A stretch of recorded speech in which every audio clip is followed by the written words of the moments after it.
appreciate your being here. So let me turn it over to you, Steve, and you can go ahead. Mr. Chairman, members of the committee, again, I'm Steve Russo, Executive Director, Teacher of the Indiana Public Retirement System. I've got Donna Brown, our Chief Financial Officer, next to me as needed, and then I try not to go too far without a lawyer. We got Tony Green in the back of the room in case there's any legal questions. You're fully covered. I know you're on a tight time schedule today, so I'm going to do everything I can to keep you on track. In the package, as is usual, a lot of data, numbers, and information. I will go faster rather than slower, and obviously respect the committee's will on when to slow down and have questions on certain things.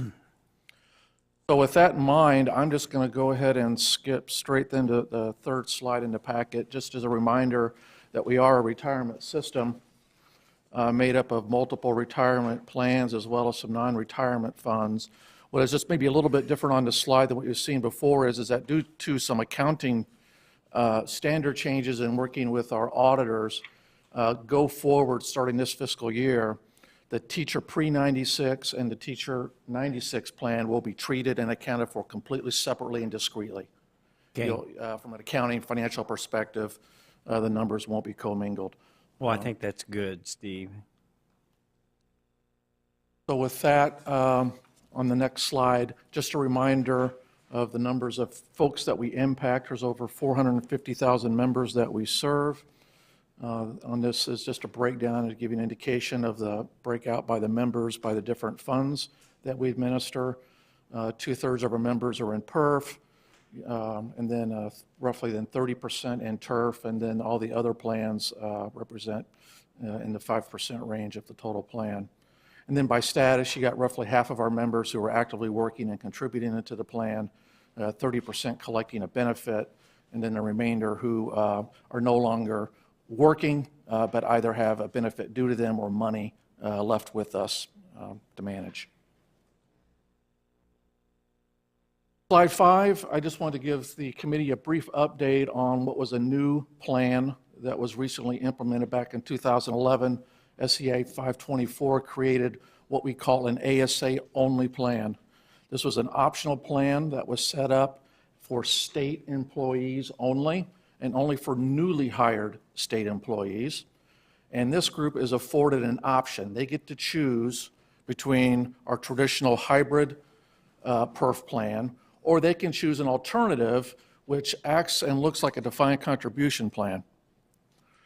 And I won't go into the weeds here right now, but essentially from a funding perspective, it's the same contribution rate that comes from the state for either of those plans.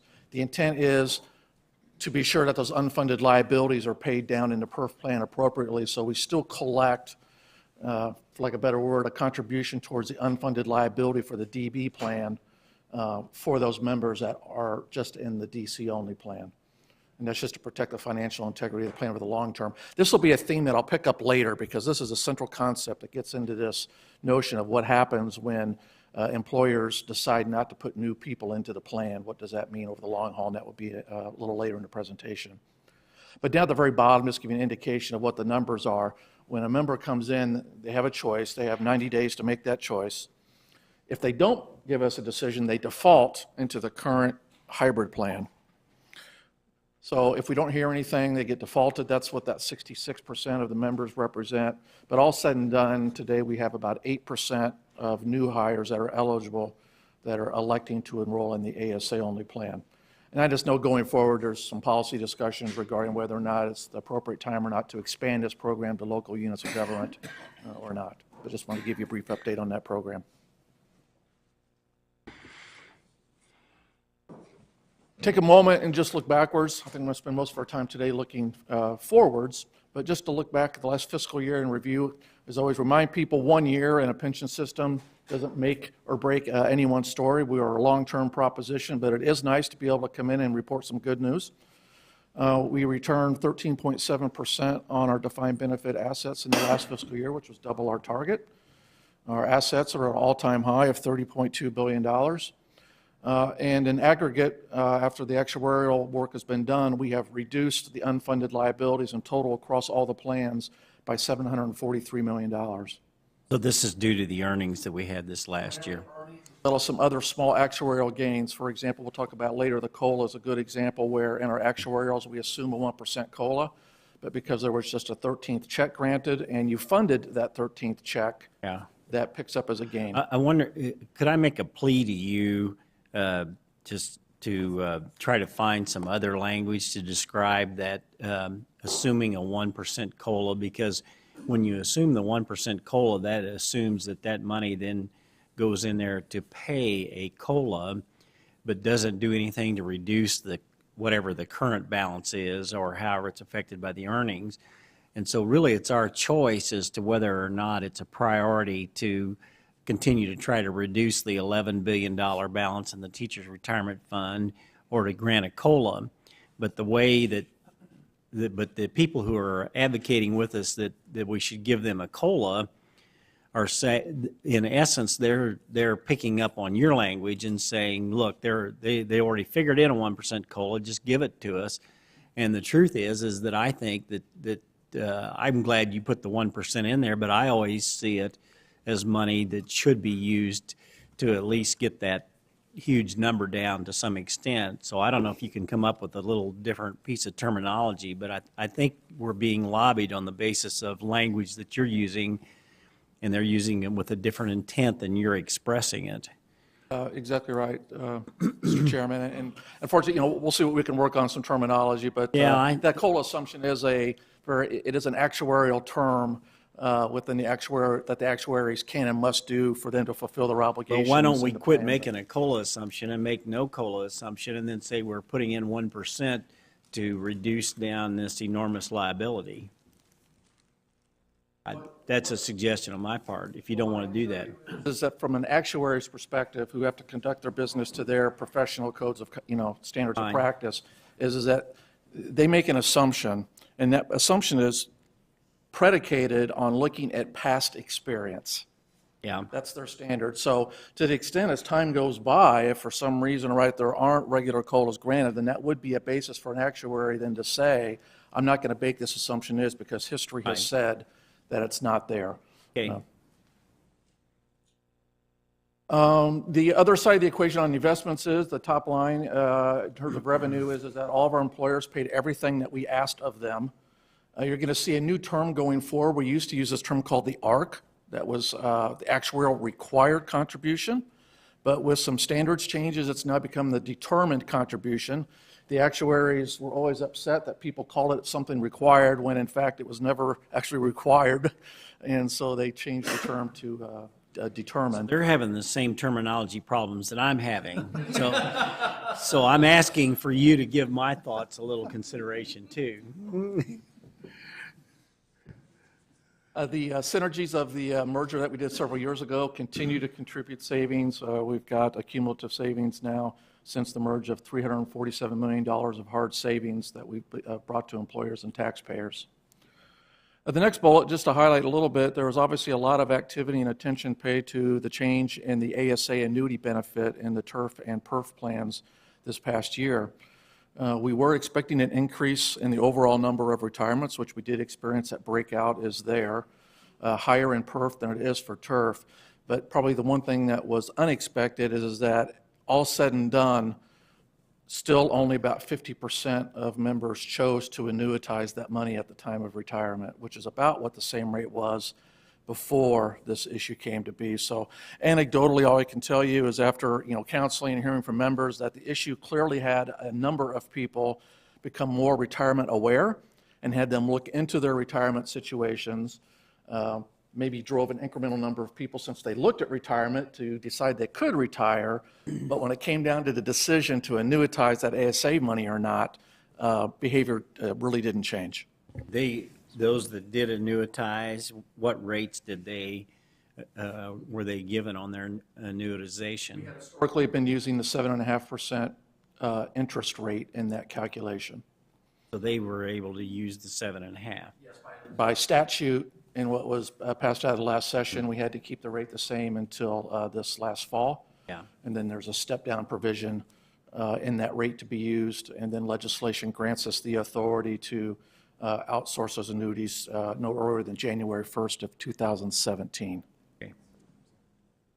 Yes, Senator Broden. Thank you, Mr. Chairman. Steve, can you refresh my recollection? What option do retirees choose if they don't do the annuitization? What's the other option? If they don't annuitize, they can withdraw the money.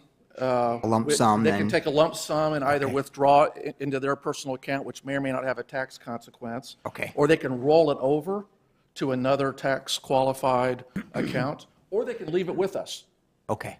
They don't Okay. have to take it right away and then leave it with us to invest and then either withdraw or annuitize at a later date. Okay, thank you.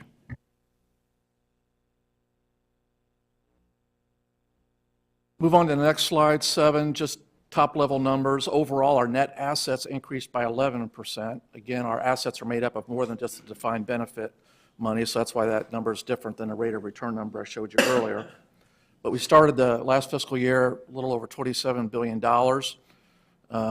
had income from our investments of $3.4 billion, collected $2.1 billion in contributions, and then paid out $2.4 billion in payments, leaving us with the end of fiscal year balance of $30.2 billion.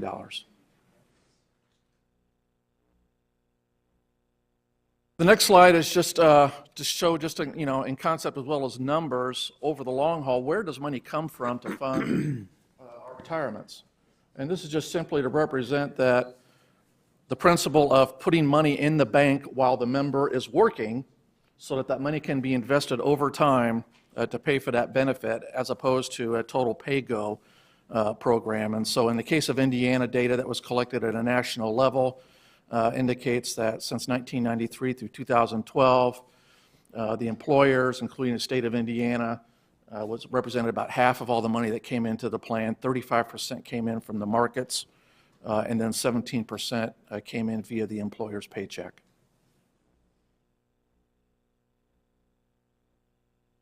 This graph we always remind ourselves of, particularly internally, to show us of the roads that have been crossed to getting to where we are today. As you've seen in the past, we took a significant hit in the economic downturn of 2008, 2009, but have been clawing our way back since that time. And just always use this as a reminder to tell people, right, just the way the math works, when you lose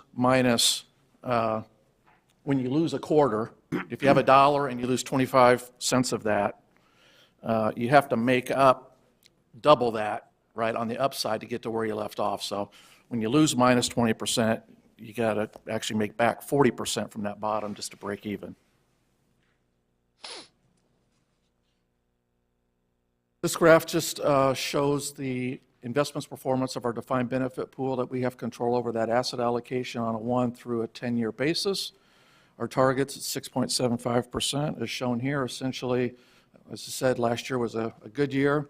On a 3-year basis, we're right at our target, a 5-year basis above, and the 10-year number still has 2008 in it, which has us below our target. Chairman Brown. Steve, thank you. And do you have performance or benchmarks that you do these 1, 3, 5 years to? Yes, we do. Is I'll that provide further- that, and I actually had it on the slide at one point, but sometimes the benchmark concept confused people. But we do have benchmarks, and generally speaking, we've been exceeding our benchmarks. And maybe another thing, and I don't know if you look at what other states are doing.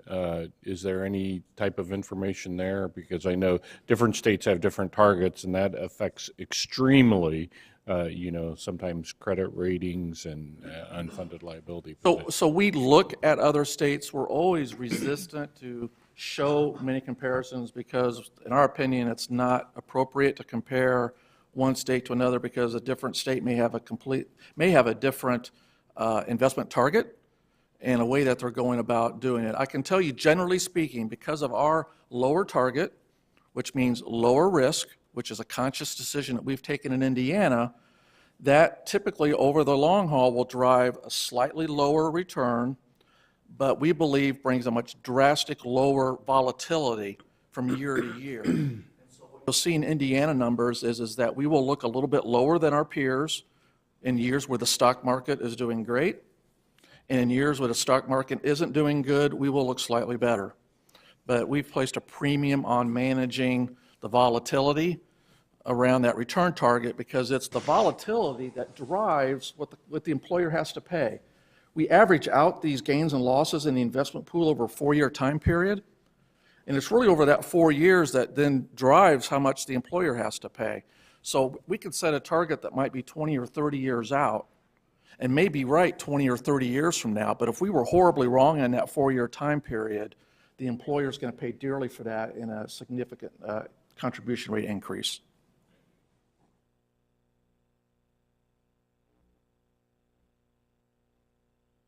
The next slide is a eye chart, but it's just really a detailed breakdown by fund of what I mentioned earlier in terms of Indiana paying its pension bill. I think this is one great example where, thanks to your efforts in the legislature as well as those in the administration, Indiana has a great track record of paying what needs to be paid to cover its pension obligation. And we're the envy of many states in that regard, and that's simply just due to the great work and the discipline of those that determine how much money should go into our plans. Funded status, which is that typical measurement of a pension fund, which is essentially a ratio of your assets over your liabilities. This is a representation of where we are as of June 30, 2014 compared to 2013. And when you take out the PAYGO pre-96 plan, our funded status has gone from 85% up to close to 88%, which again is a reflection of the assets going up as well as the liabilities and the unfunded liabilities also decreasing.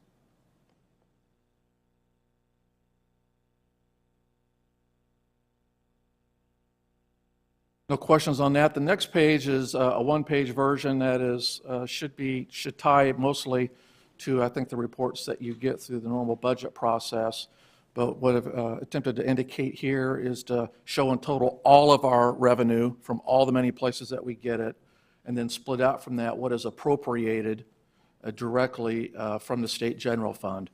So you can see the figures there for 2014, what our forecast is for this fiscal year, and then what we're forecasting and essentially requesting for the next biennium budget.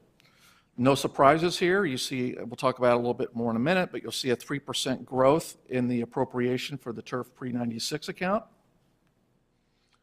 All the other plans are essentially flat, and a little bit of a downturn in the pension relief fund that I'll talk about also here in a moment. So just for people's information, it's important to note that we had to contribute $770 million out of our general tax receipts for the pre-96 teachers fund, and in the biennium to come, it'll be $816 million and $841 million, and this is just out of our general tax revenues, and that's why I continue to harp on this argument that when you have to take that much money out of your tax receipts in any given year to shore up a pension obligation that you've made, that you're really not in a very good position to be giving COLAs and extra checks unless you're funding them up front.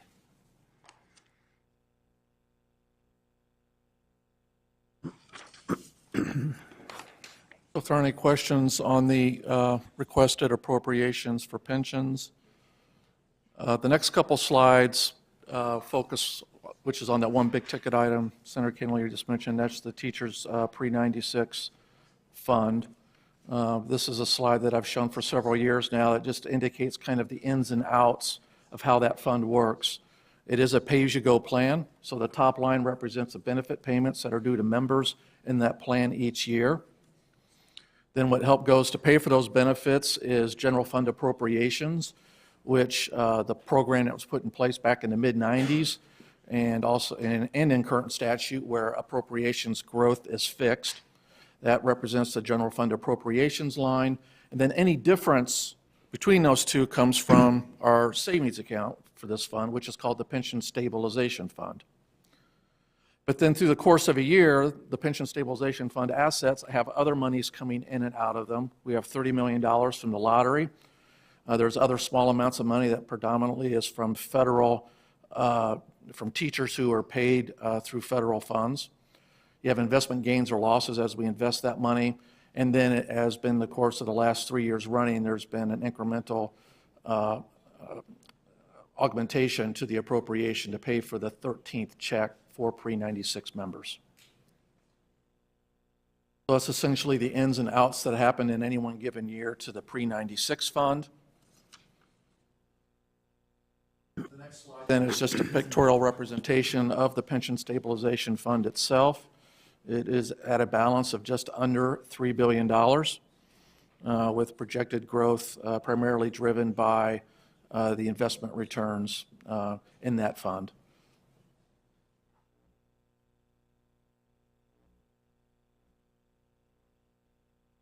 I think I teed this up with this committee 2 years ago. I know I've teed it up with a couple of committees starting at least over a year and a half ago, and that is just to start thinking, looking ahead, what might be some options. And to me, these are clearly policy decisions that at some point the legislature will need to take. And what we've done is kind of just simply tried to draw a picture of two possible options on how to fund the pre-96 plan over the long term. Option A, we call it, is basically an approach where the state continues to grow appropriations by 3% each and every year until this plan becomes 100% funded. And then, in theory, once 100% funded, if we hit all of our assumptions go forward, the state wouldn't have to pay another dime into that plan, and I'll have a picture of that here in a second. And then option B might be an approach where you start then to manage over the long-term appropriations and the balance in the pension stabilization fund to gradually cover those obligations. So let me just then move to the pictures, hopefully that will explain this a little bit more clear. This next picture is option A. So the total hump, the combination of the red and the blue, represents the money that has to be paid out to cover benefits.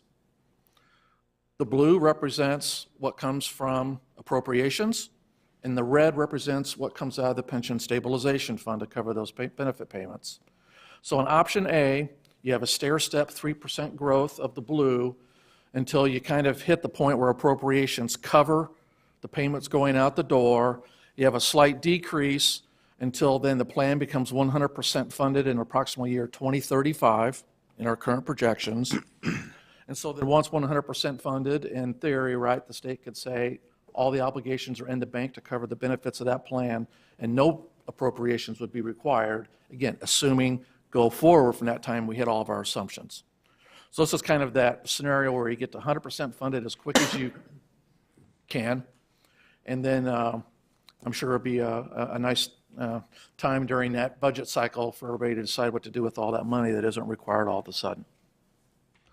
But then the next page represents then an option B, we call it. There's a myriad of options between these, but again, we're trying to illustrate a concept here by which there's a possibility that, in our opinion, does meet statutory requirements for funding this plan, in which you start to moderate the growth, flatline it for a period of time, and slowly over time, in conjunction with each other, provide appropriations and money from the pension stabilization fund to fund this program.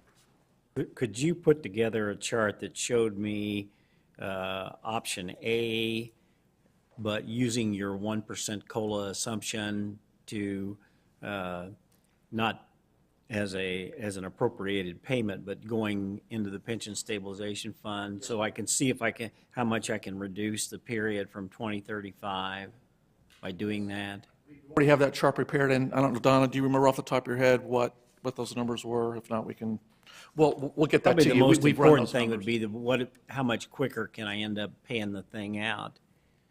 Would it be 2030 or 2032 or 2025 or?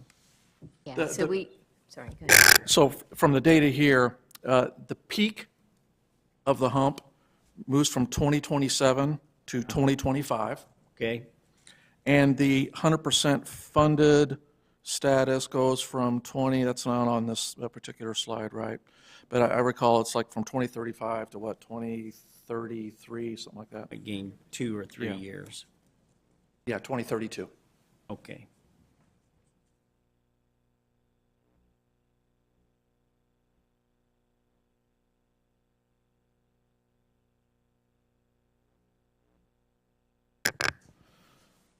Slide 19 is the Pension Relief Fund, and just as a reminder for the committee, this is a fund that is essentially a pass-through fund. When the 77 Public Safety Fund was created, there were still legacy funds that were out there, and so as part of property tax reform that took place a few years ago, the state took on that obligation to provide funding for those legacy plans. And so we work in concert with the Office of Management and Budget and our actuaries and getting data from all these plans to see that they get the monies that they need each year to cover those obligations. And so essentially you can see we're at a point where funding and the appropriations needed to support that are essentially flat. And we do maintain a small balance in that account just to be sure that we can cover any surprises.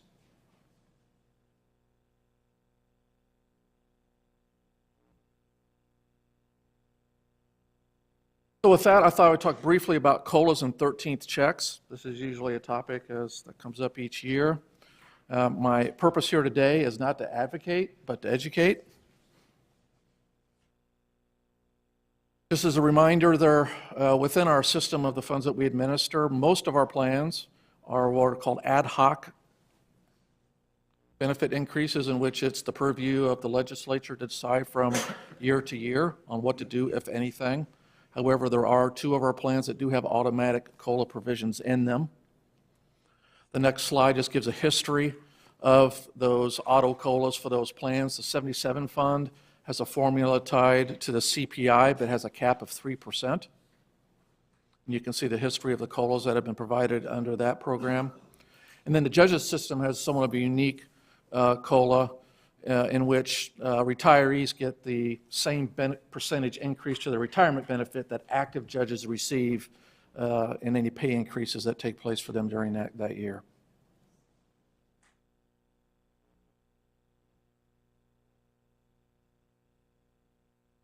The next slide gets into some of the numbers and concepts behind a COLA and a 13th check. As usually the headline that I've said for several years now is always remind people COLAs are not free. Just because they're assumed doesn't mean they don't cost anything. On a one-time basis, each year a 1% perf and turf COLA is $158 million. That's how much money you would need to give us today to put into the bank today and invest over time to cover the long-term cost of that 1% COLA. 13th checks aren't free either, but they're cheaper than COLAs because they don't compound, essentially is what the big driving factor is. And given the formula that's been used in the past several years, that one-time out-of-pocket expense for those 13th checks are approximately $50 million. Actuaries, as discussed earlier, they're required to make all kinds of assumptions in looking into the future about what the liabilities of a plan are. And one of those assumptions is what, if any, increases there might be to benefits. And so all this is done every typically 4 to 5 years. Actuaries do what's called an experience study, where they actually go back and looked at what really happened compared to what they assumed what would happen. And then based on that would make recommendations on the next 4 to 5 year cycle. What should our assumptions be going forward? And so in total, a 1% COLA across the perf and turf plan is equal to $2.4 billion. So if there were to be legislation that said any and all benefit increases to all perf and turf members would be paid by the general fund and not the fund, that would erase $2.4 billion of liabilities out of that plan and would increase the funded status immediately by approximately 4 points. That just gives you a sense of magnitude of how much the COLA makes up of the total liabilities that are in our plans today. And then the last bullet is just a reminder, right, that when the General Assembly does grant a COLA or a 13th check, it's a cost of both state and local units of government, including schools, because there's essentially the state's on the hook for covering the obligations of the pre-96 plan, but it's the employers and the locals that are on the hook for funding for their employees. So when you grant them a COLA or a 13th check, they have to pay for it.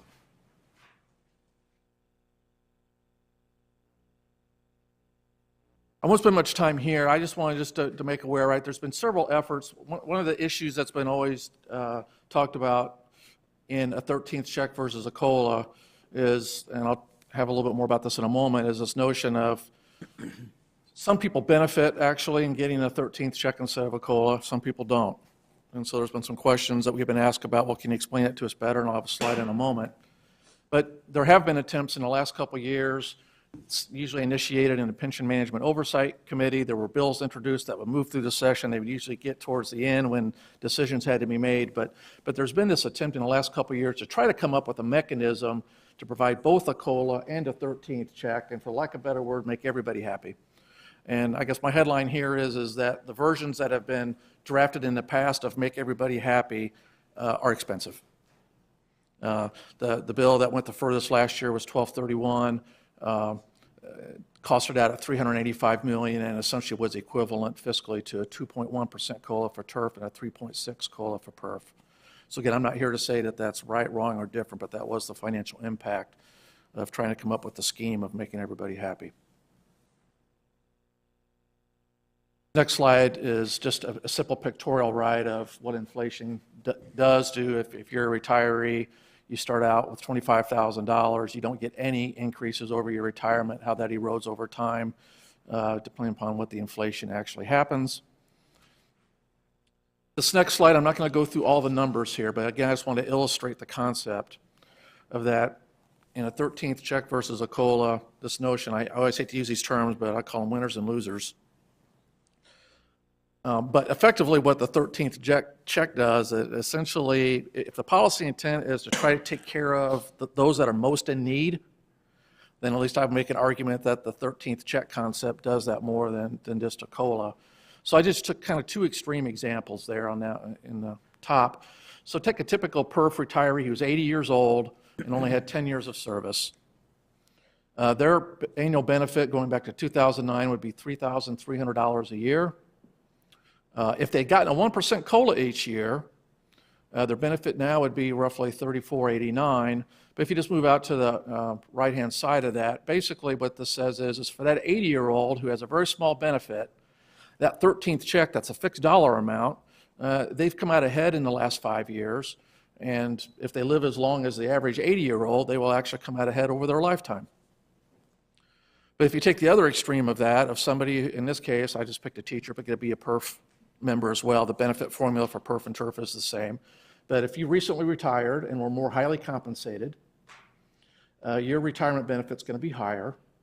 And so the cost of that 1% COLA to you is more expensive, particularly over the long haul. So that 60-year-old with 30 years of service who is getting $22,000 a year of benefit, from a pure cash in the pocket perspective, has lost over the last 5 years and loses even more over their projected lifetimes. So this was an attempt, because there was a number of questions from a number of policymakers about this concept of a 13th check and is it better or worse? And the answer is it depends on how old you are and what your retirement benefit is.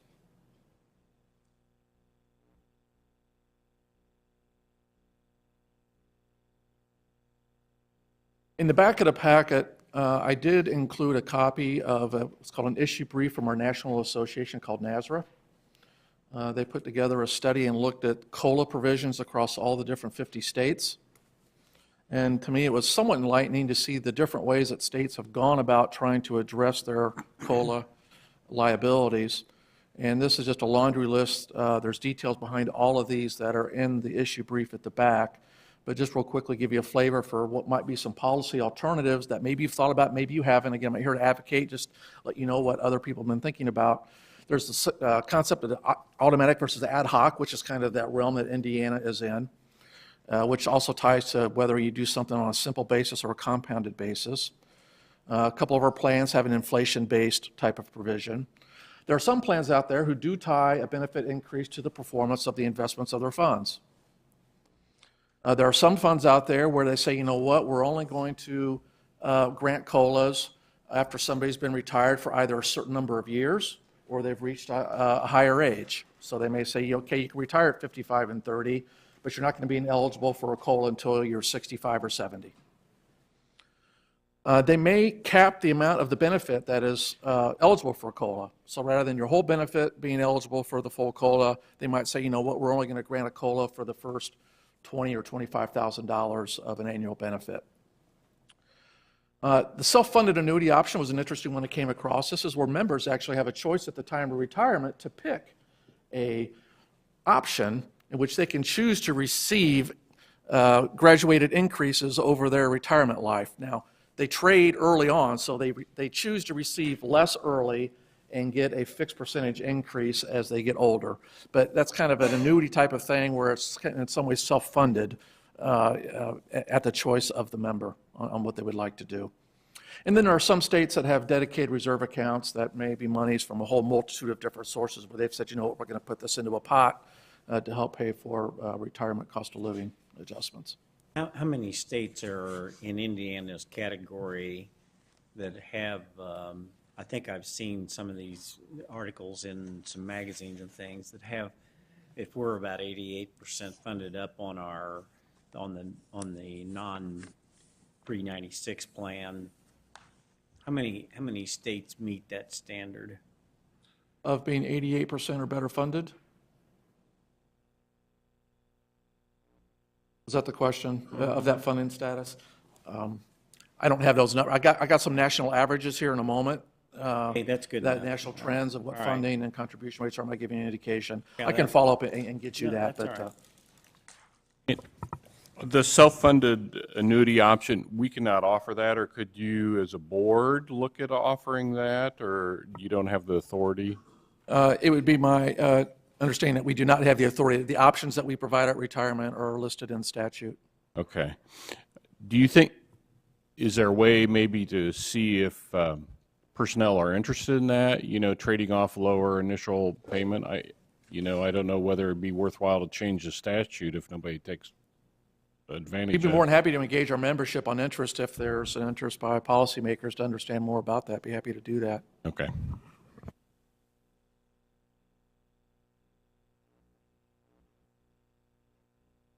So the next topic I wanted to get into is this notion of, that's been asked more on the policy side of the Pension Management Oversight Commission. This is a question, what happens to PERF when some employers decide not to enroll new hires into the plan? And we've had 6 political subdivisions representing 13% of the PERF-covered payroll that have recently decided not to have new hires come into our plan. And a couple background slides just to show you across PERF and TURF in terms of participation requirements. In TURF, participation by the employer and the employee is mandatory. There's no choices to be had there. Within the PERF plan, in statute, the state's required to participate in PERF, and all employees are by statute members of the PERF plan. But political subdivisions have options. And I'll talk about those options here in a moment. But essentially, they, in statute, can elect either in whole and or in part by job classification into the PERF plan. They can come into and out of the plan at any time, but there's a process and a mechanism for them to do that. You know, Steve, it seems we probably need to ask the universities why they're making this selection. And it seems as though if you think about some of the major issues people have had with pension plans in recent years, and General Motors was one experience where all their white-collar people got to take a haircut. And then Detroit is another example. And if all these outfits are have public employees in them of one stripe or another, it seems as though even if they want to withdraw from the PERF plan, that perhaps they ought to be required to be regulated and controlled by NPERS to the same standards so that they don't get themselves in a position where they create an unfunded liability through their decisions, because if they ever get in trouble, they're going to come back to the state and ask us to bail them out first. And so it seems like they ought to be subjected to some of the same oversight types of views that are situations that everybody else is. And so maybe the first thing we need to do is find out why it is that they're withdrawing what they think they're accomplishing by doing that. You know, and the other question to ask is when they've when they're putting those employees into something different, what is that something different? To the best of my knowledge, the something different is a defined contribution plan. Which is, Creates no liabilities right. to the And- employer. And actually, that's a preferable direction to go from the manager or the owner of a, like the state is of a plan. So it may be that they just don't want to wait for us. But even if they do the defined contribution, it seems like maybe there should be some connection or control or at least oversight by NPERS. And if it is a defined contribution plan and it's fully worked out and everything, then you wouldn't think that that would be very burdensome for them or get in the way of them doing what they're trying to do there.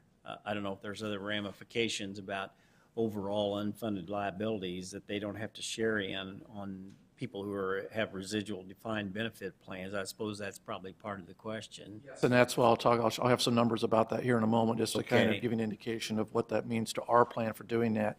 Yeah. But one just consideration to give, if and when there's any thought of giving NPERS additional responsibilities, is we have to be very careful about what responsibilities we do and from what money we Because use when to they pay get for out, those. part of what they're doing is they're ducking their share of the defined benefit plan, and they might have actually created some of that, so they're pulling out so that they don't have to pay their share.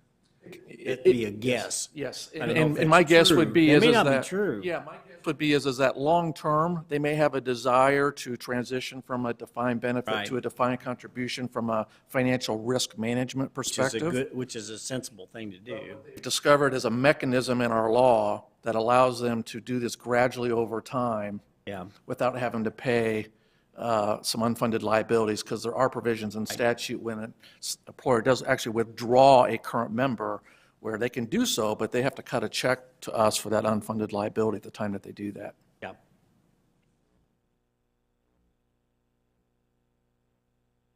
Next slide just tries to illustrate, again, as background of kind of the contribution rate and kind of what happens across these different plans.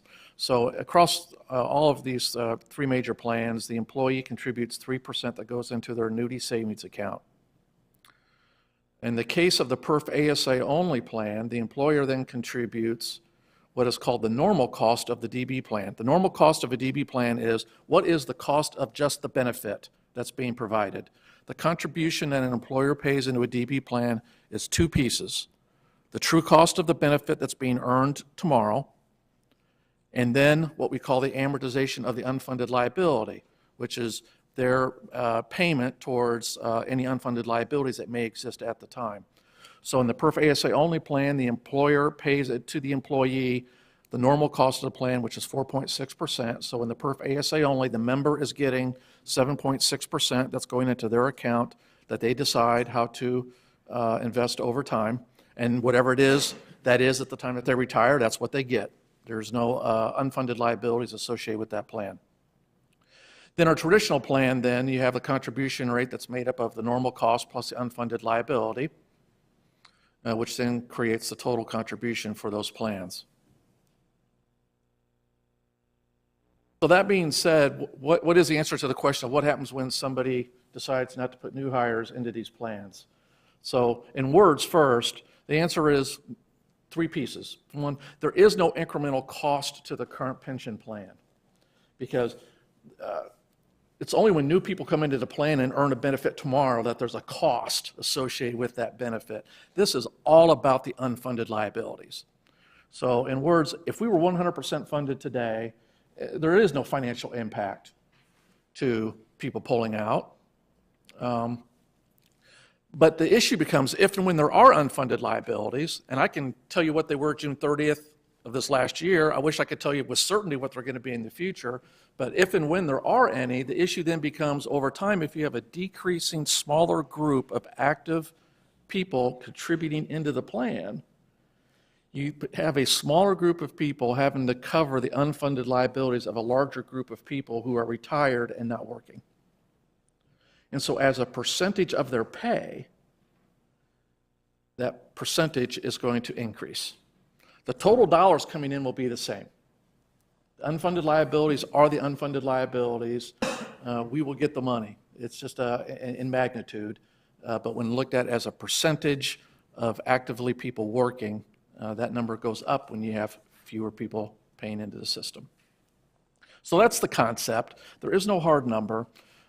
This next slide I won't go through again. There is provisions in the statute that does provide per local units of government the ability to come in and out of our plan. But what some of these employers have done, though, is they've found, I'm going to use the word a loophole, by which what they can do, though, is they're not withdrawing anybody. They're just saying, I'm not going to put anybody new in it. And so that's a gray area that's not covered in statute as to what that employer's obligation is when they do that. So the next is... Aren't there two steps to that? The first one is there some kind of an assumed responsibility that they have taken on in the past where they need to maintain membership in this thing? But then the second one is the thing that I alluded to about what kind of plan are they putting together on a defined contribution plan, and is it going to be solvent down the road? I mean, you can make a defined contribution plan and still have it blow up too, depending on how you do it. And if they do that totally unregulated, are there federal regulations or federal laws that govern employers that do that? So there are some regulations in place that require, federal regulations that require that they meet certain standards. It's not just naked, they're on their own. Okay. And there's, depending upon the type of employer you are and the type of fund, there may be a backstop out there. I don't know if, a question I guess I'll get an answer to is if I'm a university. So if they make a defined contribution, but they have a bad investor on their behalf, their people are going to be completely uncovered. Yeah, the people lose because they're the ones that chose those investments to make. So in a DC plan, the employee decides what funds to invest those monies. So the But the onus and employer sets up responsibilities- what their choices are. choices, but it's up to the employee to vet and know if those choices are appropriate for them to invest in. I think From a legal perspective. I understand not a that, but I moral. think we keep assuming in lots of different ways that not everybody is fully versed and capable of making good choices, and that's why we have Social Security instead of allowing everybody to have an individual account there. I mean, that was the argument we went through when people talked about let's eliminate Social Security and let's just have people put it away and make an investment. No, Mr. Chairman, let me, as a person who's been in a defined contribution my whole working career, the choices and the options out there have much, much improved. And the fiduciary responsibility is what the plan administrator has, a fiduciary responsibility. With some targeted retirement date funds, it's much, much easier. With the automatic enrollment and automatic enrollment usually in the targeted retirement funds, it's a lot like setting a target rate that I'm going to grow at 6.5% based on the targeted retirement date in the MEXA fund. So I understand your concern, but there is fiduciary responsibility the plan administrator has as somebody who's done this for 30 years. Yes, Senator Broden. Chairman. Steve, do you see, and I realize at this point, obviously, it's just new hires, and is there, and obviously, I guess the issue is sort of whether this is an ongoing trend or whether it's this is kind of the max. But do we risk? It seems like in the past, when we've looked at things, certainly the amount of our assets portfolio sometimes can drive efficiencies in terms of investments and things like that. And of course, you often hear about the California public retirement system, the way they're able to be a big player, heavy investor. Do we run any risk that you see in that regard, that if we just have a dwindling number of participants, do we see other costs going up as well? Or So I would say that the risk is manageable, but when people have looked at what happens when you close a defined benefit plan, in my opinion, there is an incremental cost, and why over time. Because what happens as you close a plan and you don't have any more actives coming into it, and your pool's getting smaller and smaller, a prudent investor would manage with less risk as that time period comes. So as you invest with lower risk, you are going to, just by nature, over time, generate lower returns. So what you don't get from the markets, you have to go collect from the employer. So that's that notion that when people have looked at closing down DB plans, that you just got to be sensitive to that. In my opinion, there is a long-term incremental cost. That might be worth it if you think you're getting a benefit in risk in the long term for that, but there is, in my opinion, a cost.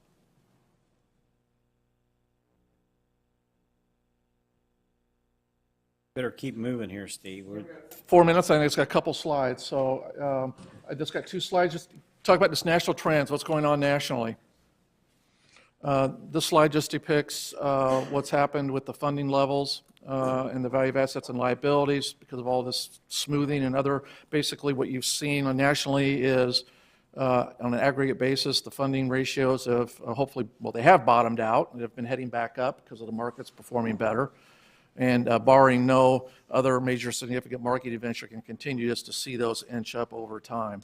But as you can see on a national basis, the average had gone down to 72. The average is up at 80 on an aggregate basis. We're at 88, so we're better than the average. And I will say that because of I hate to use the word conservative assumptions. To me, they're more realistic assumptions. Our liabilities are, to me, better stated than maybe some of our other states where maybe they're understating our liabilities by using generous assumptions in their analysis. And then just give you a feel for what's going on with contribution rates in the nation, right? Employers are having to pay more and more. Those that are feeling the toughest squeeze are local units of government. And I have to tell you, especially in Indiana, given the changes that have happened to how local units are financed these days, this is one cost where they're seeing their costs go up, and it's a challenge for them to find the revenue to support those pension cost increases. I believe my last slide here is just again what's going on in other states.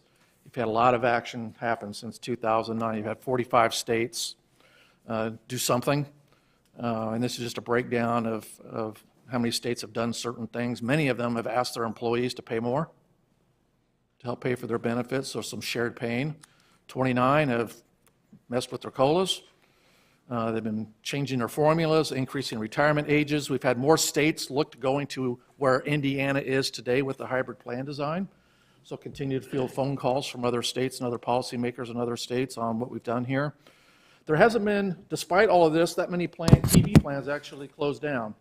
There's been 2, one in Oklahoma, just for public employees, but not for teachers. And the second one is eluding me, I think maybe Virginia comes to mind. But other than that, there hasn't been a mass exodus in states from completely abandoning DB plans. Final questions. Great job. Thank you. Welcome, Representative Klinker. Mr. Chairman, I just came from a teacher's retirement meeting.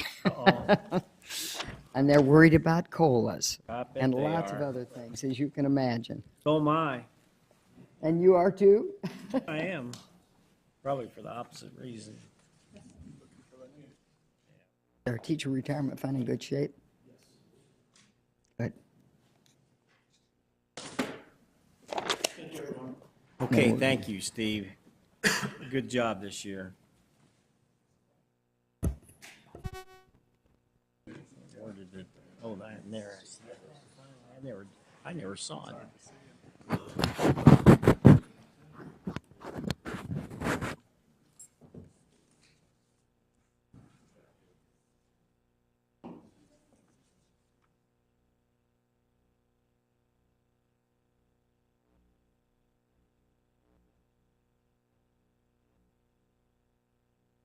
We've got materials from the lottery and the bicentennial. Horse racing. Yeah, they're up next. Do they have anything for us? Hi, Joe. No, I don't have a packet for the horse racing, but I don't know. Maybe I put it somewhere. Okay.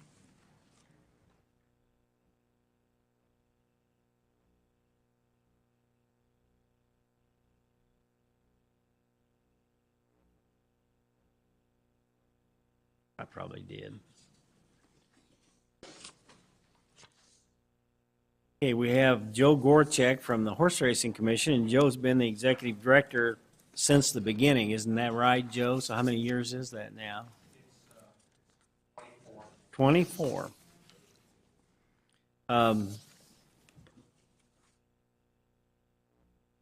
We'll let you go ahead and do your presentation, and then we'll see if anybody's got anything they want to ask about. Oh, okay. Okay.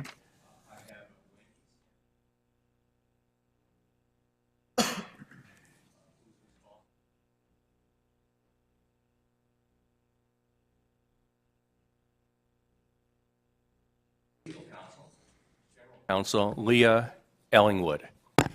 Can you hear me? Oops. Can you hear me okay? Okay. Is your blue light on that thing, Joe? Light is on. Good. And what I'll start off with, I want to make sure I cover this. Senator Kennelly, we had an inquiry from your office regarding to make sure that we mention in our discussion, in our presentation, the initial distribution agreement. Right. And I want to start off with that because that's been a very important topic for the Racing Commission over the last 2 years and a very important development for the horse racing industry. 2 years ago, the way I view it, the General Assembly took offline the 15% of monies that go directly to the horsemen for purses and breed development. And in that legislation that passed 2 years ago, it left it up to the racetrack operator, which in our state is Centaur. They own and operate both tracks, and the horsemen to work together to come up with an agreement on the monies that would go to purses and to breed development. And they did that, and they did it very, very well. The General Assembly set parameters on the amount of money, percentage-wise, that would go to purses. And in that statute, the parameters were no less than 10% of the adjusted gross receipts and no more than 12%. So it was a 2% difference. That was the parameters. And to everyone's satisfaction, the racetrack operator, Centaur, offered the horsemen the maximum 12%. So there wasn't a lot of bickering and dickering like there is in a lot of other jurisdictions where that money is left up to the horsemen and the tracks to bargain over. There wasn't a lot of bargaining because the track offered the horsemen the maximum amount. And in addition to offering the maximum amount, they came up with an agreement that is somewhat complicated, and it involves a possible refinancing of the track in the future. And I won't go into the details of that particular document, other than to say that the horsemen were quite pleased that the track made a number of commitments to make a number of improvements to the racing facility and to the racetrack operations. And I believe I have provided for you in your handout one page out of the initial distribution agreement. It's in the middle or towards the end of your handout. And on top it says Exhibit A. And if you look at that, you look at the substantial commitments that the track has made to the horsemen for improvements, mainly capital expenditures. Most of those, not all, but most of them are predicated upon a future refinancing that will be approved by the commission and that would be approved by the horsemen with regard to the subordination of their purses. This track operator is known for keeping his word. The things that they've committed to do without the refinancing, they've either already done or they're in the process of constructing, and they've also finished projects that they even weren't committed to do or committed to finalize. So Centaur has gone above and beyond what they've committed to the Horsemen to do. And that has generated a lot of goodwill within the industry. For those of you who, and I don't think many of you follow horse racing, at least on a national level, to know what they do out of state, it's not unusual for the different breeds of horses, the horsemen, to bicker between themselves, and it's not unusual for the horsemen and the track operators to be at odds on various subject matters. In this state, it's really one of the exceptions to the rule. The horsemen and the track in this state get along very, very well, and I'm here to report to you that the legislation that you passed 2 years ago to take that 15% offline, hand it over to the horsemen and the track to negotiate, subject to the commission approval, has worked and has worked very, very well. There was any questions about that particular subject? No. Another thing that was passed 2 years ago in legislation that I do want to bring up, and this is, I think, relatively minor. It added in the reporting requirements of the commission to the administration and to the General Assembly some information about, I think the term in the statute is the competitiveness of Indiana's racing program versus other jurisdictions. And it was left very general and very vague, and it was up to me to try to come up with some information that was relevant and easy to understand that shows where Indiana stands versus other jurisdictions. And I've provided you 3 handouts, and these handouts are really 3 pages in our annual report. And this is the first report on the competitive status of horse racing in Indiana that the commission's done under the new statute, or under the new provision in the statute. And you can see in the first page, it's for standardbred racing, in that our racetrack for standardbreds, Hoosier Park in Anderson, is the #1 track in the region. And I describe the region as Indiana and the adjacent states. We're the #1 track, and not only the daily average purse distribution, but the total money distributed. And it's not only #1 in the region, but it ranks #5 nationally. So it's something to be very, very proud of. The next page is thoroughbred racing. Thoroughbred racing is it's a different animal, or it's the same animal, different breed. But it's, as opposed to standardbred racing, which is more of a regional sport. Standardbred racing is popular in the Maritime provinces, New England, the Mid-Atlantic, and the Midwest, very little south, very little west. So the standardbred industry is more of a regional industry. Thoroughbred's national, and Thoroughbred's national, there's a lot more competition. There are very, very prominent racing programs in the New York metropolitan area, Chicago, Miami, Los Angeles. So when we're looking at how we rank, we still rank very favorably, I think, but it's not like it is in the standardbred breed. Again, comparing Indiana Downs, which is our thoroughbred operation, to tracks in the adjacent states, you see that we're favorably suited or favorably placed in the average daily purse distribution. And in total money, we're second only to Churchill Downs. And as everyone knows, Churchill Downs, the home of the Kentucky Derby, is a iconic racetrack. And to be second to Churchill Downs in total money is something that I think we can all be proud of. The last page on competitive status is our quarter horse racing program. And speaking of sports that are not national and regional, quarter horses are like standardbred. Thoroughbred's national, standardbred's regional, quarter horse is very regional. There's very, very little racing of quarter horses east of the Mississippi. There is Indiana Grand. There's some going on in Louisiana, but quarter horses are traditionally a Western sport, Southwest California.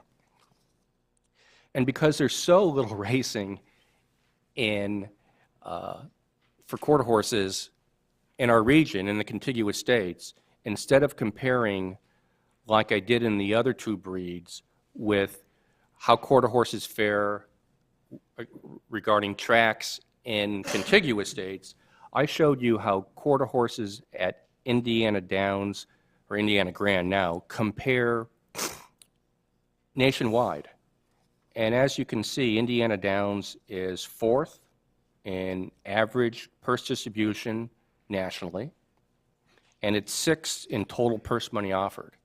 And I think that is a great testament to the fine racing program and the fine quarter horse people that we have in the state, that they've been able to put together a program that is relatively young, that's nationally ranked, and is ahead of a lot of racetracks that have been running for decades. In fact, Ruidoso Downs, which is considered one of the premier racetracks for quarter horses in the country, what the program at Indiana Grand for total purse money exceeds the total purse money that's offered at Ruidoso. So again, that's something that I think we could really be proud of. And when I talk about being proud of and taking ownership of, every time you have a successful program, there's a lot of individuals or entities that take ownership of it. There's the horsemen, there's the track, there's sometimes the racing commission, but it's the General Assembly who set the framework for how the commission operates, the parameters in which we operate in, and more importantly, the monies that were allowed to flow into the industry. So when I talk how proud we should be about the racing programs, it's really the General Assembly that at the end of the day made that happen. One other handout I have is the breakdown on our breed development program. And these are programs that are near and dear to the horsemen from Indiana that race at our 2 tracks, because this is money that's earmarked for horses that are either Indiana bred and or Indiana sired. So these are homebred horses, and there's a lot of money available for them. And we have a breakdown on how that money flows into the fund between breakage, outs, and primarily slot revenue.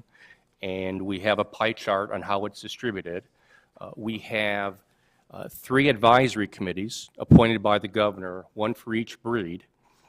They consist of horsemen that advise the commission on how their programs should be established and run. And the racing commission staff works very closely with those committees in making recommendations to the commission. And all 3 breeds have a very lucrative and very successful program.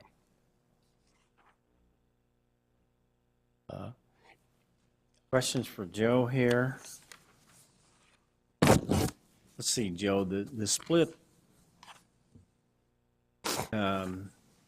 is different between the standardbreds and the thoroughbreds in Indiana, right? It's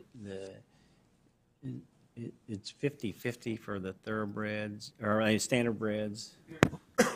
It's in 3 different distributions. Yeah, how does that? And the way it was agreed on initially, and really without any input from the Racing Commission, this was a deal it kind of struck between the horsemen and the track when they were promoting their agenda. Of all the purse money that's generated from the slot machines, Yeah, for the standardbreds, 50% goes to breed development. For the thoroughbreds, 40% goes to breed development. And for the quarter horses, 30% goes to breed development. okay. Is there a reason, as you look back at it, is there a reason why there should be a distinction, for example, between the thoroughbreds and the standardbreds? The quarter horses is a smaller program. I'm not too sure if that matters. I think the main distinction, I mean, everyone was in agreement when they promoted this.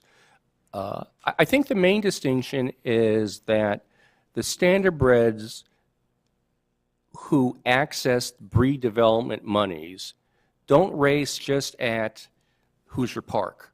Or in the past, they don't race just at Hoosier Park and Indiana Grand. They race at the fairs. And so a lot of the money, a good portion of the money, it's a minority, but still a sizable amount of money for breed development is allocated to the fair racing program. Okay. And the thoroughbreds don't have a fair racing program. So I would say, generally speaking, without saying that the dollars match up perfectly, I would say, generally speaking, the amount of money that is for the breed development program at the track is probably relatively equal between standardbreds and thoroughbreds. But there is a sizable portion of money that goes to all these county fairs that race, and including the state fair. So that raises the question, and we had put some money into the county fairs to be able to upgrade their facilities and the state fairgrounds. And has that appeared to pay off in terms of utilization of those facilities and activity at those facilities? I can't comment on the popularity or attendance at these facilities, but I can say that I know the standardbred horsemen are very pleased with how they've allocated those funds. They've not only increased the purses so they attract better horses, but they've also put money into the facilities themselves.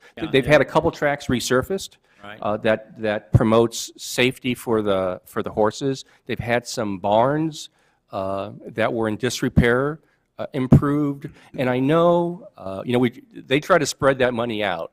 So haven't they done more training at those facilities, like at the state fairgrounds? Hasn't that actually increased the activity in that way? Well, I don't know the figures on whether it's increased it as far as the number of horses that are training at those facilities. I do know for a fact that they have better facilities at which to train. Yeah.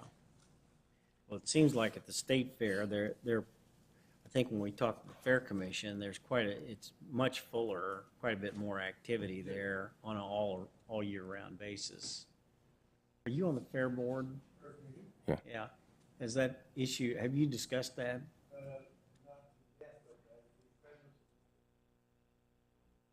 Okay. And they got a wonderful racing surface there. Yeah, okay.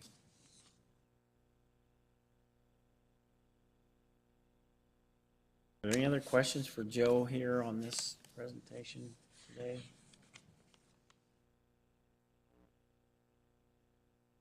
Guess not. Thank you, Joe, for coming over. You're very welcome. You're very welcome.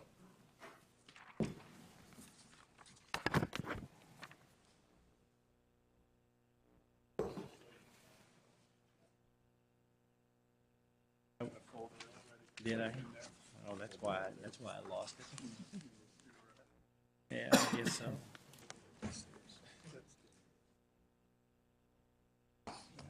Oh.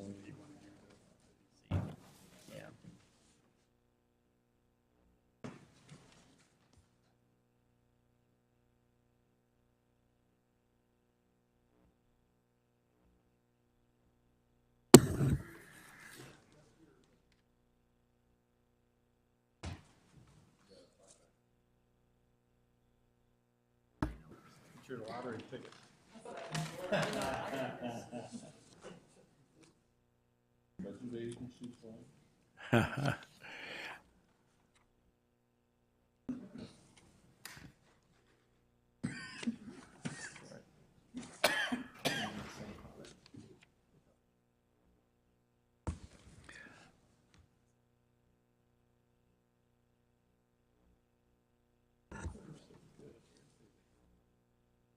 Hi, Sarah. How are you? Good to see you. You want to tell us what's going on with the lottery now that you're operating under a whole different program here the last couple of years? Let us know where you are. Thank you very much for allowing us this opportunity today. My name is Sarah Taylor. I was named Executive Director by Governor Pence in October of 2013, or started October 2013. I'm joined by Carrie Stroud, our Director of Internal Controls and Contract Compliance, who's been with the lottery 8 years. Behind us is Courtney Arango, our Public Information Officer, and hopefully a quick technology guru. Courtney, actually, as some of you may know, was with the Senate team and was kind enough to join us in the spring, this past spring.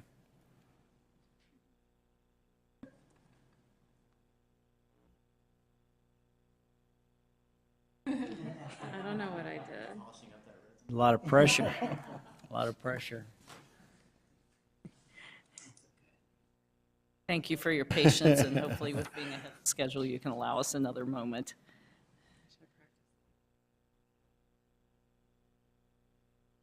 Ah.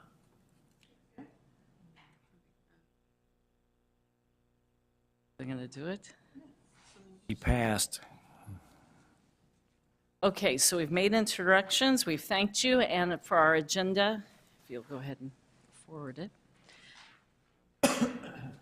We are going to refresh everyone's recent memories on legislative intent, which that's probably the heart of what you know best too, but we're going to share some information on our history, our duties. We also have a program on corporate social responsibility. We'd like to take a moment to mention where the money goes, which is the vernacular used throughout the lottery industry and is set by you. Our results from fiscal year 14, and then where we're going in the future, which I also know is extremely important to you.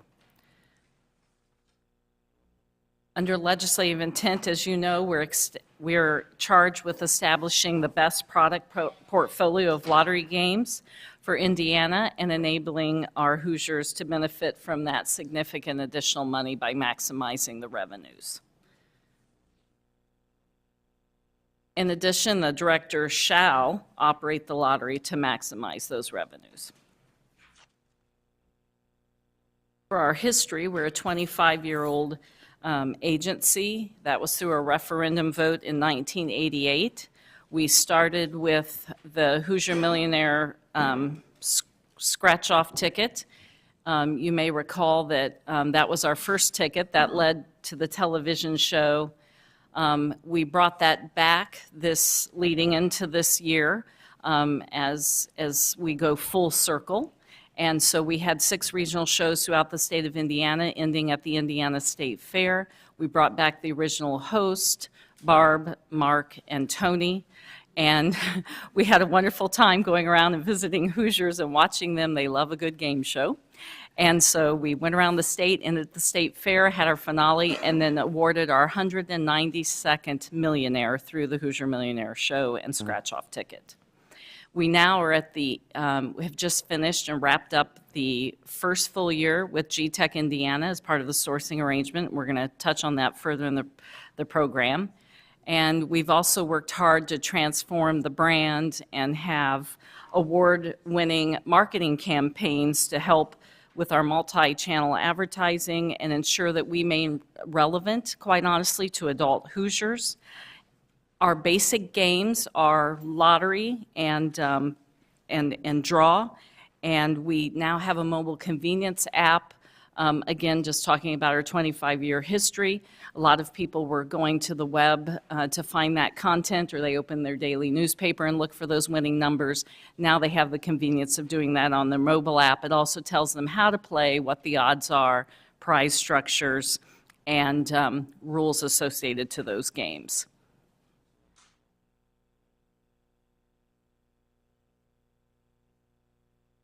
So for a division of our duties, our main functions are listed in the upper area, but quite honestly, we maintain full oversight over the Hoosier Lottery, and these are our main functions. In addition, as noted in October of 2012, we source sales, marketing, and distribution of the products to G-Tech Indiana.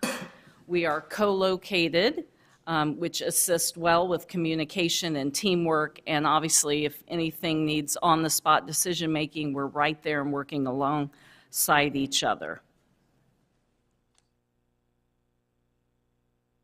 As I mentioned before in the agenda, we wanted to take just a moment to touch on corporate social responsibility because we are maximized with, increasing or maximizing revenues, but it's also in a socially responsible way, and it's a fundamental part of what we do. We recently acquired Level 3 certification from the World Lottery Association, and this is quite the feat. We must complete 39 commitments. There's a limited number of states that have received that commitment. It means that we train employees, retailers on the signs of problem gambling, how to get resources, how to get assistance if they need it or if they're a family member. We have brochures at all our retailer sites. We assist with focus groups, providers, the problem gambling hotline we support, and we make sure our tagline for Play Responsibly 18 and above is on all of our printed materials. Is level 3 the highest? It is not, but we sought level 2, and we actually received level 3, so thank you for, So which way? 1 we need to go up to 4, I believe, is our highest. through 4 is highest? And that's quite a leap, so we are clearly thrilled that they skipped us up to 3 because of what we were already doing and what our additional commitments were, and I think we need to focus on 3 and then see if we can even seek 4. Our National Professional Association, NASPL, is also looking at having a similar certification program where they would obviously reciprocate and recognize that what we've already done, because it's limited just to a very small handful of states. So where the money goes, something you probably do know best, but we enjoy reminding folks. Obviously, our money from the Hoosier Lottery benefits every Indiana county. Annually, we contribute $30 million to the Teachers Retirement Fund, $30 million to the firefighter, local police and firefighter pensions, and any excess surplus revenue goes to the Build Indiana Fund, which helps reduce the motor vehicle excise tax.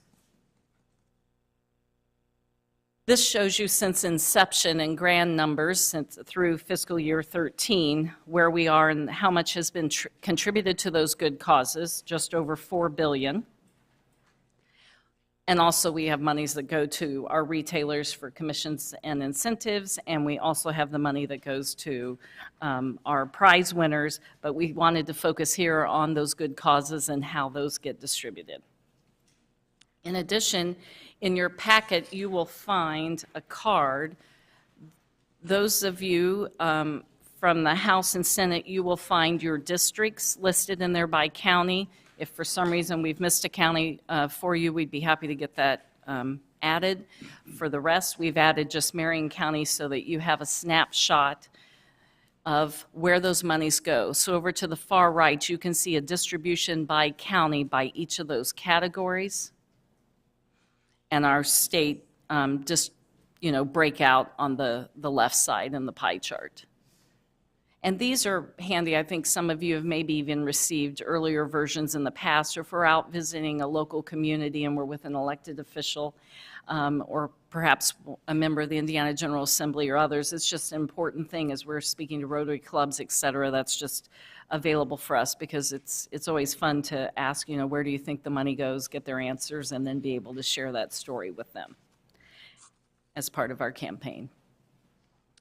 So to the heart of where we ended fiscal year 14, Senator Kennelly specifically, you had asked about that. So we hit our first $1 billion in sales, and there's actually a cheer back at the office for that I won't do. But it was an exciting record and an important one as we entered our 25th year. And more than $250 million then was returned to surplus revenue for the good causes here in the state of Indiana. That was a 12% year-over-year increase over the prior year. GTEC Indiana did pay a $1.6 million shortfall payment to fulfill the contract requirement to meet what we know as the bid net income number for fiscal year 14, a year-end process that we have contractually to figure out, and that was met. We thought this chart was something we had recently shared with our commissioners. When we were first when the Hoosier Lottery team was first looking at signing off on the arrangements with GTech Indiana, and there was a third party brought in for transaction work, it was important to think about what were others doing. So they looked at comparable states, and those states by size, population, size, what type of offerings their lottery offered, meaning which products they had, and their maturity and age to give us some comparison to other states. So we're happy to share in fiscal year 14 that we ended there on the left side with the most revenue.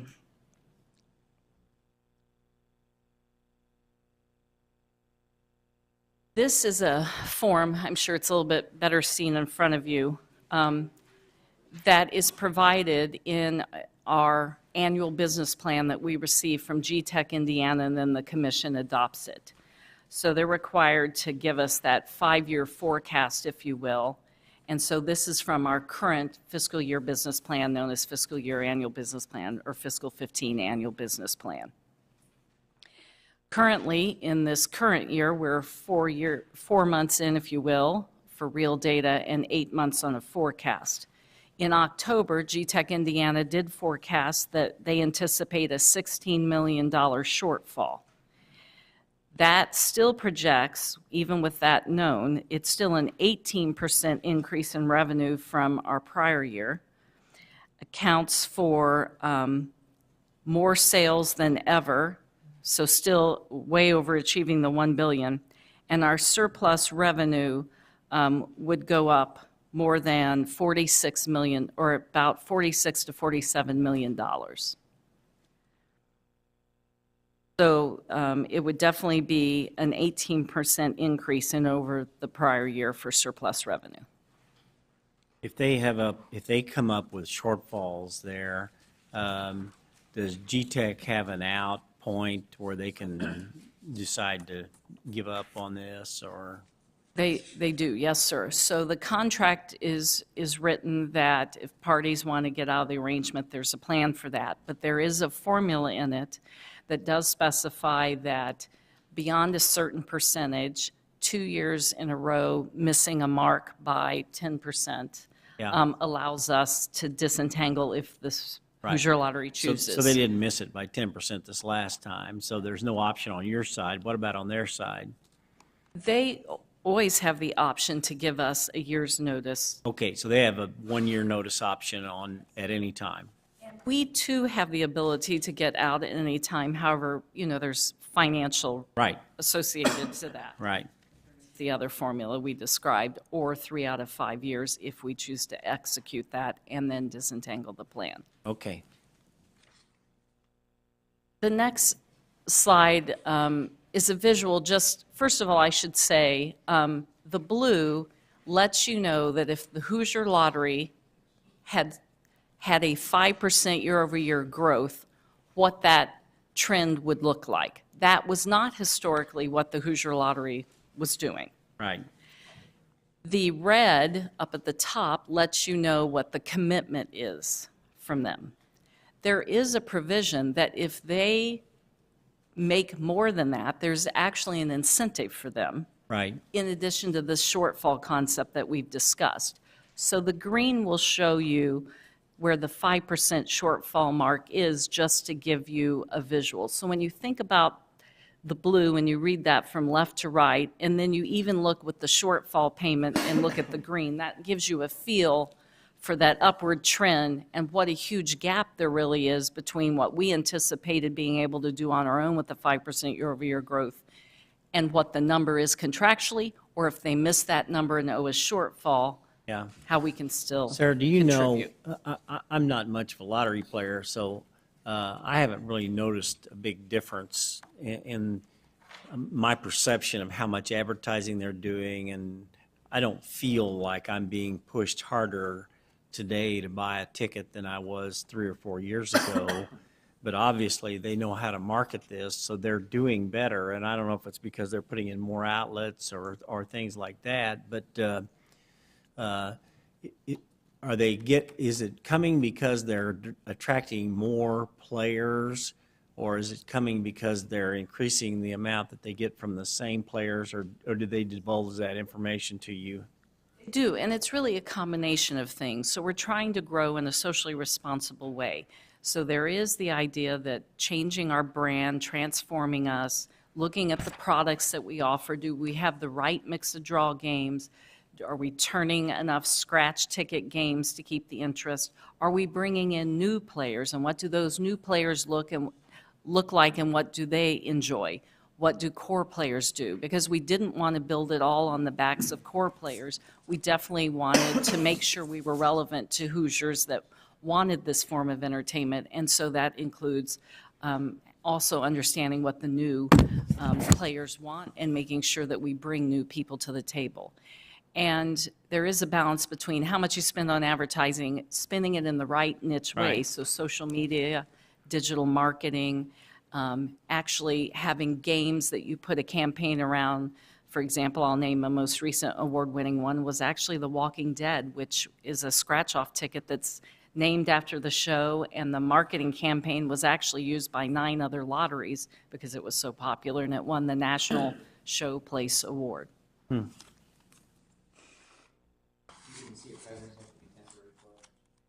No, I didn't.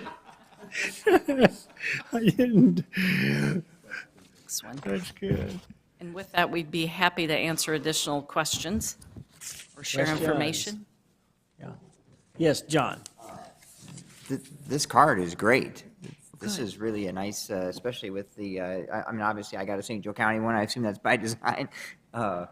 You know, when I speak to various clubs, I mean, this is a question that you still get, you know, where does the money go? And boy, I think I might ask you when I have one of these speaking engagements, maybe take some of these. This is We would Very be nice. happy to Yeah. provide those, sir. I know, like, the mayor of Terre Haute even told me that he gets asked and would enjoy having the information.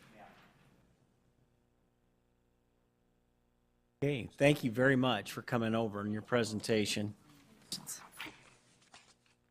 The jump drive.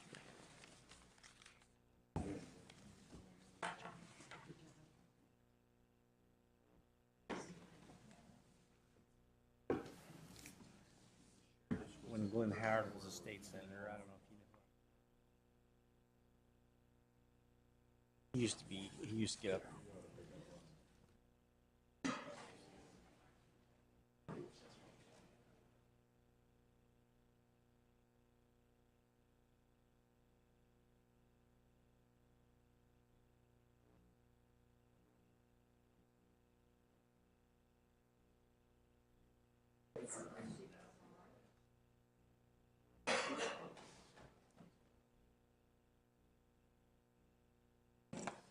I'll know in a few minutes.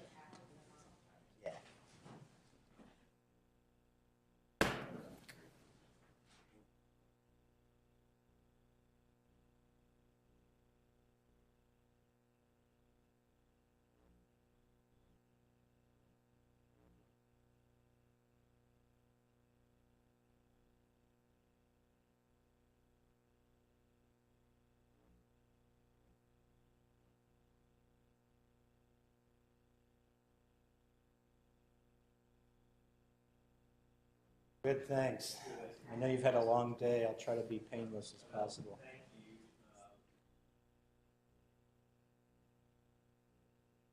Let me just pull up my email real quick and I can. Oh, you do? Okay, great. Because I'm sorry. Executive Director. And an AV guy too, I think. So.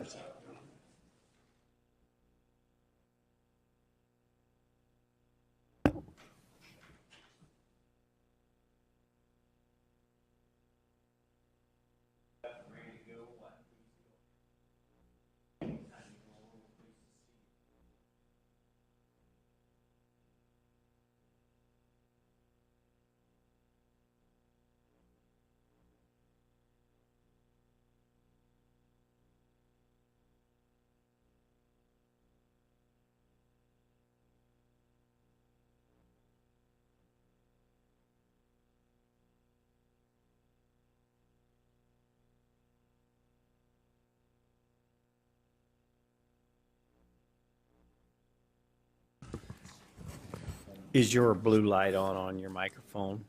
Yes. Can you hear me? Yes. The blue light is, we webcast the Budget Committee proceedings, so the blue light's what gets you so that people that are watching the web can follow along. So I'm going to be proud. good. All right. Good. Okay. Anytime you're ready, please go ahead. Thank you. You have the materials, the slides in front of you. This may be a little different presentation than you've had in that the Bicentennial Commission hasn't ever been here before. We didn't exist in the last budget cycle, and I won't be back to ask you for money in the next biennium because we won't exist then either. We already like you.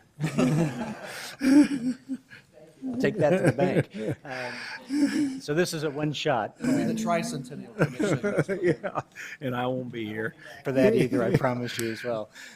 My name is Perry Hammock. I'm Executive Director of the Bicentennial Commission. I've been with the group just since March.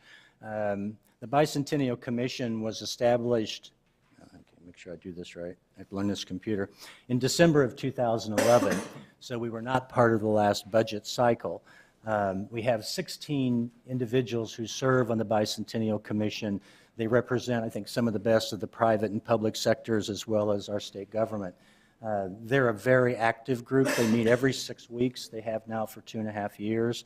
And they are talking about meeting monthly as we move into 2015. They've been a joy to work with. We have a small staff, really just a staff of 3. I'm executive director. I try to help move large projects along and also to work with fundraising for the project and private support and partnerships. Renee Stanley, who just came in July, works with our counties. We know that 99% of what people will remember from the Bicentennial will be what happens in their county, in their community, in their organization, in their school. So Renee's job is to be on the road and working with our 92 counties and our county coordinators across the state. Deborah Wodzinski takes care of our communications. Most everything we have is on our website. I hope you'll go there, www.indiana2016, and see what we're doing. And then we were just fortunate enough to receive some time of an unpaid intern from IUPUI, and Sam is helping us with our social media. One of the things we're trying to make sure that we do in the Bicentennial, and we really have 2 primary thrusts for the Bicentennial, is to make sure that all 6.5 million Hoosiers can participate.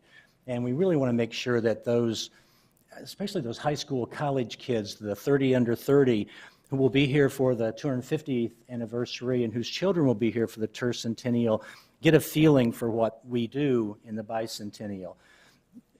To that end, we have volunteer coordinators in each of our counties.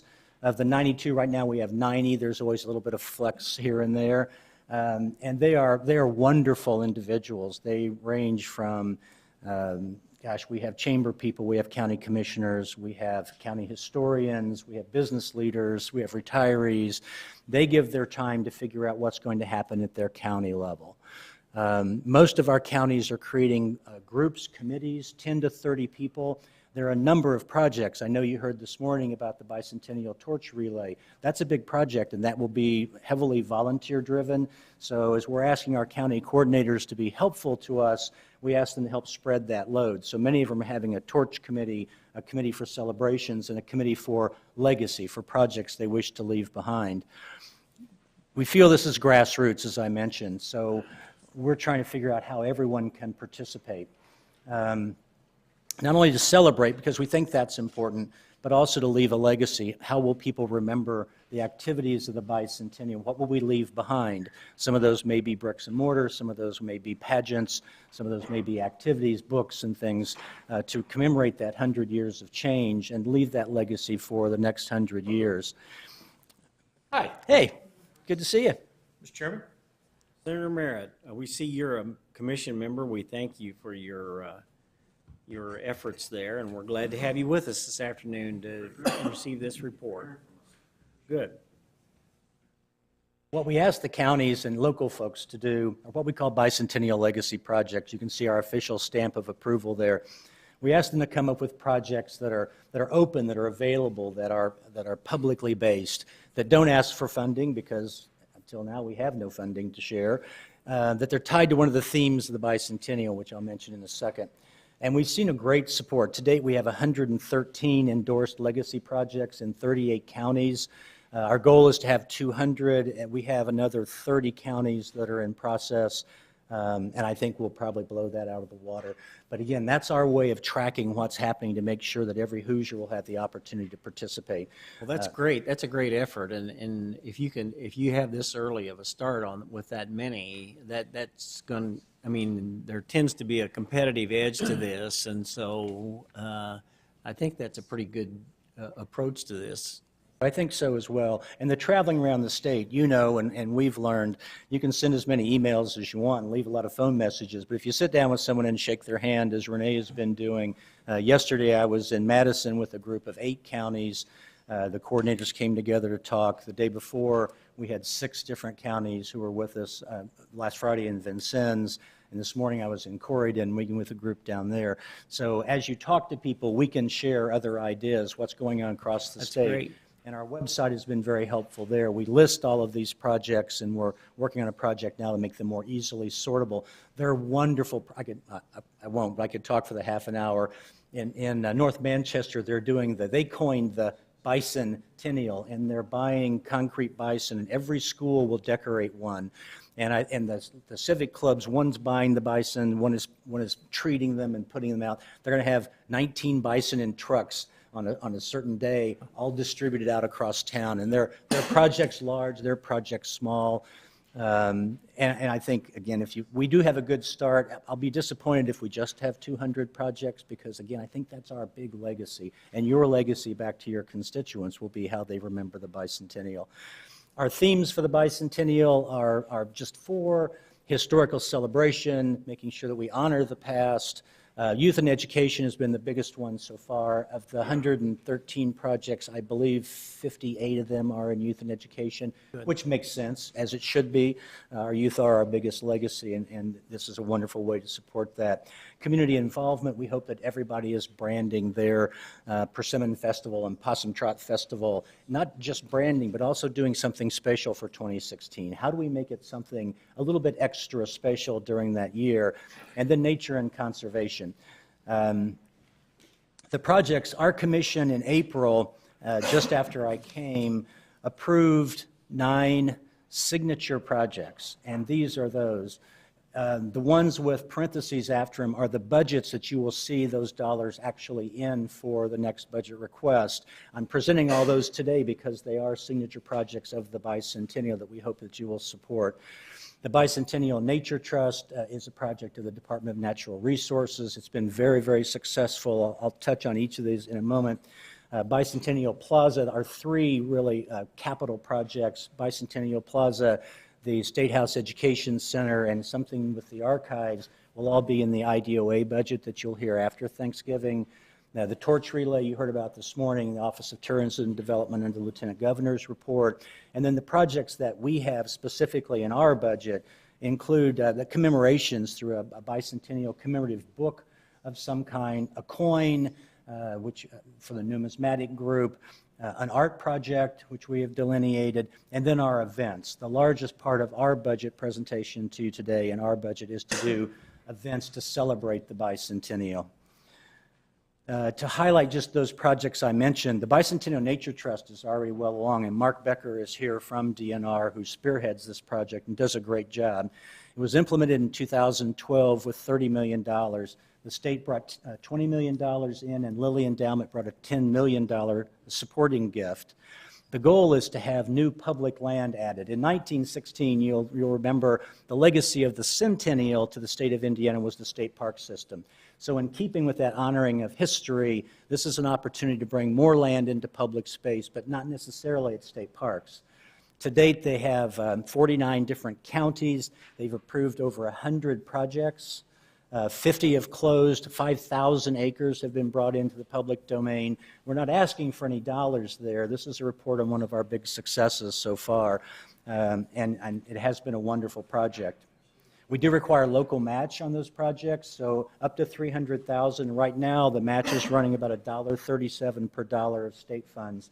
So we're also seeing local communities finding ways of doing fundraising and adding to that budget.